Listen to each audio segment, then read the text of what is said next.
Hytale recently confirmed some big changes to the biomes and world generation that will significantly impact what we were all expecting to get at launch, and I really want to talk about that. So for those of you who weren't aware, a big portion of Hytale is its adventure mode, the survival RPG style story world called Orbis. That's what you've been seeing in pretty much 90% of all in-game screenshots and footage that we've had so far. Orbis is split into zones that were revealed in concept art all the way back in 2019, and they were shown in the trailer as well as referenced by the devs in later blog posts. Essentially, zones are like groups of biomes based on specific elements or environmental conditions. So a lot of the grassy, forested, or swampy areas belong to Zone 1, all the hot, desert-like areas are in Zone 2, and most snowy or cold environments exist in Zone 3. We then had teasers for Zone 4, 5, and 6, with Zone 4 definitely getting much more of a spotlight and the other two being left almost completely secret, which we'll touch on later. So we have the Emerald Grove, Howling Sands, Borea, and Zone 4, which was named the Devastated Lands, and true to its name, it looks like a desolate, fiery wasteland on the surface. There's ruins, chasms, ravines, lava pools, and none of the mobs there look particularly friendly. But below the hot, apocalyptic surface of Zone 4, there were actually a lot of interesting concepts. Similar to the idea of a hollow earth, the deeper into the caves you went, the more life began to sprout and grow again. In fact, there are plans to have multiple factions that exist down there, such as the sloth-based faction that we've only ever seen a couple of times, plus a whole host of prehistoric dinosaurs. Honestly, this zone was one that got me the most excited, as it was much less traditional than the other three, which is why after years of waiting for it and expecting it to be part of the game at launch, I and many others were surprised when the game director revealed that they're only focusing on Zone 1, 2, and 3 for now, as in we should only expect Zone 1, 2, 3 at launch, as well as of course the ocean and underground biomes that come with them. Now, the original intention for the team was to have players spawn in Zone 1 first and then slowly progress through each one sequentially. However, in an exclusive article published by Edge magazine in 2020, the team revealed that they'd actually made a big change, making it so that you can spawn in any of the first 3 zones when you start, as they had designed the mobs, items, and experiences to all scale along with you as you progressed. Now, this does still appear to be the case, as John recently confirmed that the zones are not linear. You don't do them one by one, you can seamlessly travel and progress within all 3 at the same time. So what about 4, 5, and 6? Well, because of this non-linear design, the community has always just assumed that players would naturally progress into these further zones after doing all they had to do in the first 3, but clearly that isn't the case anymore. According to John Hendricks, their focus is currently set on getting the game released, which means they've had to dial back on some of their more ambitious areas and original concept art. But was Zone 4 really that ambitious? I mean, I feel like I speak for everyone when I say that we all kind of assumed that these zones would be in the game, and if any of them were to be cut, it was surely going to be 5 and 6, which we knew basically nothing about. But according to John himself, Zone 4 is huge, made up entirely of new mobs, biomes, and factions. Okay, that's understandable I guess, although we did know that already. However, his next comment is actually what sold me on all of this being a good thing. He said that Zone 4 is not just huge, it's an entire game's worth of content by itself. Their vision for this area has grown so much in the last few years that they've decided it would be better for the game and for us if they just focused on getting the first 3 completed and launched. Quote, "We believe it is a good idea to ship with less game and learn from the players." So whatever their vision is for Zone 4 now is clearly a lot more than just lava wasteland with dino jungle underneath. It seems like it'll have its own really deep factions and storyline going on that may even lead us into Zone 5 and 6. And so I guess like me, your first worry is probably, are they just cutting half of the game's content and story with this? And luckily the answer to that is no.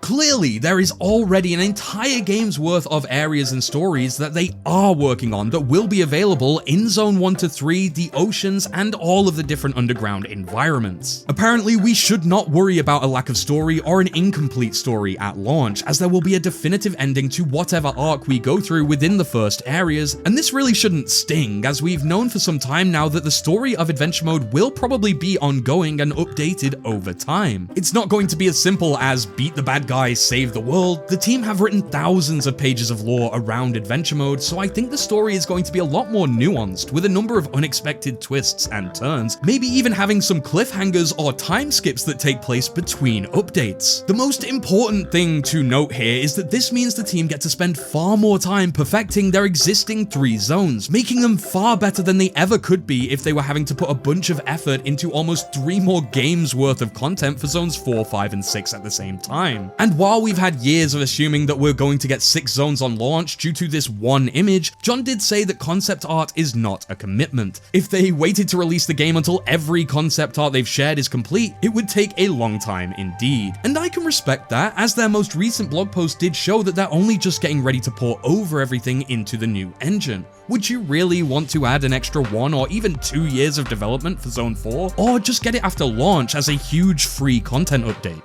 Really, the team want to launch as much as we do, so they say they are prioritizing the content that gets them to that balanced, shippable version of the game, rather than a perfect iteration of every existing concept art, mob, tiny mechanic, or showcase that has been presented to us. In fact, this whole thing opens up the door to a number of possibilities, and even touches on how the team plan to update the game into the far future post-launch. I mean, if the story is ongoing, then Zone 4 could be a real shake-up to the narrative after launch, like a world event or cataclysm of some kind that takes place either after you've reached a certain point in progression, or maybe Zone 4 will just be naturally generated into your existing worlds, a whole new land that you're sent to investigate and adventure in with new challenges and new enemies. Effectively, they want to be able to add these entire zones as updates, which is a really big thing to say. Basically, our updates will be like entire new games is what they're giving us, or at least as far as Zone 4 goes. And whether it rolls out as one or multiple updates is of course unknown, but just thinking about the fact that we'll have Zone 5 and 6 to tackle right after that shows that the team are clearly starting to form a roadmap for after release, even if that roadmap does contain stuff that we did expect to get on launch. We can't really complain though, because let's be honest, we all want HighTail, and if we got HighTail tomorrow with just one zone, I'm sure we'd all still be playing it. Such a big choice like this is definitely going to impact the development timeline of the game too, I have no doubt, bringing it much closer to realization than we may have realized. Again, that initial trailer was really ambitious, and whilst all the stuff they promised us in concept art would be amazing to get in the game one day, do we really need to have it all on day one? I mean, I'm sure I'll have enough to mess around with and explore in the first few months that the prospect of Zone 4 won't even cross my mind for a while, and think of the marketing behind something like that. For example, the HighTail 1.1 update, the Cataclysm, or headlines like HighTail adds a huge new update with 20 new mobs and a new storyline. You're telling me that waiting for that whilst you already have HighTail isn't going to be hype? Looking beyond all of this then, it does beg the question as to whether the other zones will be just as substantial. We have Zone 5 and 6, which for those of you who are not aware, do have some theories spiraling around them already. The most definitive piece of evidence we have so far are their silhouettes from this concept art. Zone 5 has swirling thunderclouds and lightning, whereas Zone 6 appears to have more purple, toxic clouds above it. The community rightly figured out that this has something to do with the elements. Kind of like The Last Airbender or other fantasy stories, the world of Orbis revolves around this element wheel, and we see that there's a zone for each one. Earth is Zone 1, Wind is Zone 2, Water is Zone 3, Fire is Zone 4, and with Lightning and Void still remaining, that strongly suggests that Zone 5 has something to do with the skies and lightning, and Zone 6 has something to do with, well, the Void. This purple, toxic stuff. Beyond this, some people believe that this image on the website is actually a sneak peek at Zone 6's toxic mountains, but it could also very easily not be, we just don't know. Our next piece of evidence, however, came in the Riot X Arcane promo event, where footage from HighTail developers showed 2 files, one called the Skylands and one called the Poisonlands. Doing the maths here, that did basically confirm it for us all. But now the team have clarified for the first time in years that people tend to be right about Zone 6, but wrong about Zone 5. And that there may be chances to experience some 5 and 6 before Zone 4 is ready. And both of these are actually really interesting statements. It suggests that we are on the right track with the idea of elements, as Zone 6 is probably quite toxic, related to the Void, and maybe even controlled by the game's big bad guy called Varren, who clearly has a bit of a thing for this Void magic.